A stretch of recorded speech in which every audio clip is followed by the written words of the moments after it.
नमस्कार, आप सुन रहे हैं ये पुस्तक बुक ऑडियो पर। बुक ऑडियो के टेबल पर वंदना सिंह जी की पुस्तक चाय की चाह, और चाय की प्याली के साथ आप सुन रहे हैं पहाड़ों वाली चाय, ज्योति झा की आवाज में। मैं कसौली के सनसेट पॉइंट पर खड़ा था। गोधूली बेला का समय था और सूरज बस अपनी लालिमा ली हुए डूबने को तैयार था। पेड़ों के झुरमुट एवं पहाड़ों के बीच सूरज का यह रूप देखकर मैं मंत्र मुग्ध सा खड़ा था। रात भी कहीं छुप कर इस इंतजार में थी कि सूरज जाए और वह अपना पैर पसार ले। सच में सनसेट पॉइंट अपने नाम को चरितार्थ करता था, क्योंकि सूर्य अस्त का इतना सुंदर नजारा जो यहाँ से दिखता था। उस समय यहाँ सैलानियों की बहुत भीड़ थी। लोग अपने कैमरे व फोन के कैमरे से इस दृश्य को अपनी यादों में समेट कर ले जाना चाहते थे। मैं भी यहाँ अपने दोस्त विनीत के साथ आया था और अपने मोबाइल से ही अपने भी कुछ तस्वीरें अपनी और सूर्यास्त की ली। सनसेट पॉइंट से लौटते लौटते हमें चाय की तलब होने लगी। हमने सोचा मॉल रोड चलकर ही चाय पी लेंगे और कुछ खा भी लेंगे। हम अपनी कार से ही कसौली गए थे, तो हमने कार सनसेट पॉइंट से मॉल रोड की ओर घुमा दिया। मॉल रोड पर ही एक छोटे से रेस्टोरेंट में हम बैठ गए। हम रेस्टोरेंट में बैठे ही थे कि एक बूढ़े से अंकल पानी का गिलास रखने और ऑर्डर लेने आए। अंकल की उम्र इतनी ज्यादा थी कि गिलास रखते समय उनके हाथ कांप रहे थे। जब वह गिलास रखने आए तब मेरी नजर पहले उनके हाथ पर गई ही थी, क्योंकि मैं विनीत से बात करने में व्यस्त था। उनके कांपते हुए हाथ को देखकर मैं अपने आप को उनका चेहरा देखने से नहीं रोक सका। चेहरे को देखकर लगता था 70 वर्ष से ऊपर की ही आयु होगी। सिर के बाल और दाढ़ी पूरी तरह से सफेद, गले में मफलर, वो भी हाथ का बुना हुआ। उन्होंने काले रंग की ऊनी सदरी चेक शर्ट के साथ पहन रखा था। उन्हें देखकर ऐसा लगता था ये वक्त तो रिटायरमेंट का है और न जाने क्यों इन्हें यह सब करना पड़ रहा है। उन्होंने कागज के प्रिंट आउट वाला मेनू, जिसे लैमिनेट कराया गया था, पकड़ाते हुए पूछा, साहब क्या लेंगे? विनीत ने जल्दी जल्दी मेनू देखा और कहा, 2 कप कड़क चाय और 2 मसाला मैगी। मैं अभी भी उन्हें देख रहा था। वैसे मैं कई पहाड़ी जगहों पर गया हूँ। पहाड़ी लोगों में एक बात बहुत अच्छी होती है।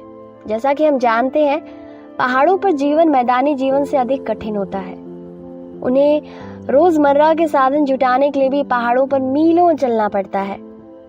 इन सब के बावजूद जो उनके चेहरे की मुस्कुराहट होती है वह अनोखी होती है, एक सुकून देने वाला होता है। साथ ही साथ उनका सैलानियों से मिलने का तरीका स्वागत भरा होता है। कोई अगर रास्ता भी पूछ ले तो बड़े प्यार से जवाब देते हैं। वही सुकून व सुखद वाली मुस्कुराहट अंकल के चेहरे पर भी थी। कहते हैं ना, खाने का जायका और भी बढ़ जाता है जब उसे परोसने वाला मुस्कुराहट के साथ उसे खाने के लिए परोसे। इस रेस्टोरेंट में भी ऐसा ही लग रहा था।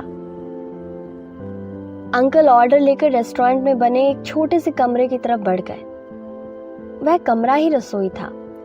उस कमरे में एक छोटी सी खिड़की थी, जिसकी जाली से साफ साफ दिख रहा था एक बूढ़ी औरत, जो शायद अंकल की पत्नी थी, गैस चूल्हे पर अंकल के लाए हुए ऑर्डर के अनुसार खाना बना रही थी। अंकल की पत्नी ने साड़ी पहन रखा था, उस पर लाल रंग का कार्डिगन। आंटी अंकल से ज्यादा चुस्त लग रही थी। हो सकता है वह अंकल से उम्र में काफी छोटी होंगी। उनका वजन थोड़ा ज्यादा था, लेकिन ऑर्डर वो बड़ी फुर्ती से पूरा करती जा रही थी। जैसे जैसे ऑर्डर बनता जा रहा था, अंकल उसे अलग अलग टेबल पर पहुंचाते जा रहे थे। थोड़ी देर बाद अंकल 2 कप चाय कुल्हड़ में साथ में गर्मा गर्म मसाला मैगी लेकर आए। पहाड़ों पर घूमने जाओ तो वहां की मैगी एवं चाय में अलग ही स्वाद होता है। मैं कभी भी जब हिल स्टेशन पर जाता हूँ, पहाड़ों वाली चाय पीना और मैगी खाना नहीं भूलता। हर हिल स्टेशन की चाय और मैगी का अलग अलग स्वाद होता है, लेकिन हर स्वाद यादगार होता है। इस कसौली की चाय और मैगी भी बड़ी स्वादिष्ट थी। हमें भूख ज्यादा लगी थी तो फटाफट हमने अपनी मैगी खत्म कर दी। चाय भी बस खत्म ही होने वाली थी कि अंकल आए और उन्होंने पूछा, साहब कुछ और लाऊं?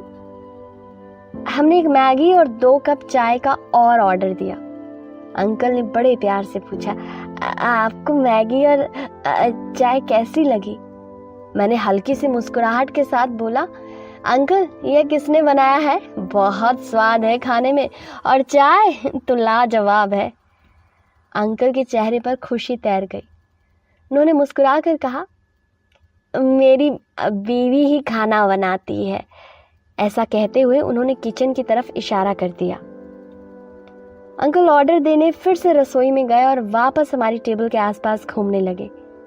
मैंने उन्हें रोकते हुए पूछा, अंकल आपके घर में कौन कौन है? अंकल ने उत्तर दिया, अभी तो मैं और मेरी बीवी ही है। उन्होंने जिस तरीके से अभी शब्द पर जोर दिया, मैंने उनसे पूछा, अभी मतलब पहले कौन कौन था? इस सवाल पर उनका चेहरा थोड़ा उदास हो गया। उन्होंने रेस्टोरेंट के एक दीवार पर टंगी हुई तस्वीर दिखाते हुए कहा, यह मेरा बेटा है, ये फौज में था,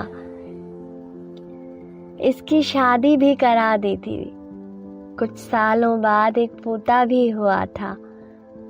फौज में इसकी नौकरी अलग अलग जगह लगती थी तो यह छुट्टियों पर ही घर आया करता था। मैं, मेरी बीवी, मेरी बहू और पोता यहीं पास के गांव में रहते थे। एक बार के आतंकवादी हमले के बीच में मेरे बेटे की मौत हो गई थी। इतना कहते कहते अंकल की आंखों में उनका दर्द उतर आया। उनका गला थोड़ा रुंध सा गया। मुझे भी समझ नहीं आ रहा था कि कैसी इस स्थिति में प्रतिक्रिया करनी चाहिए। मैंने देखा दीवार पर टंगी तस्वीर एक जवान लड़के की थी जिसने फौज की ड्रेस पहन रखी थी। उस तस्वीर पर हार पहनाया हुआ था। विनीत ने अंकल को ढांढस बंधाते हुए कहा, अंकल आपका बेटा तो देश के लिए शहीद हो गया। दुख तो होता है पर सोचिए यह कितने गर्व की बात है। आप जैसे माँ पिता ना हो तो हमारे देश की रक्षा कौन करेगा? तभी मैंने बात का विषय बदलते हुए कहा, अंकल आपका पोता और बहू तो साथ में होंगे ना? अब पोता तो बहुत बड़ा हो गया होगा। इस पर अंकल ने खुशी से कहा, हाँ, अब तो मेरा पोता 19 बरस का हो गया है। कभी कभी यहाँ आता है। वह भी अपने पापा की तरह फौज में जाने की तैयारी कर रहा है। उन्होंने आगे कहा, जब मेरे बेटे का देहांत हो गया तो मुझे लगा मेरी बहू के सामने पूरी जिंदगी बाकी है। हम बूढ़े बूढ़ी तो एक दिन चले जाएंगे, पर बेचारी को इतनी बड़ी सजा क्यों मिले? मैं नहीं चाहता था कि वह अपनी बाकी की जिंदगी हमारी सेवा में लगा दे, इसलिए मैंने अपने छोटे भाई के बेटे से उसकी शादी करा दी।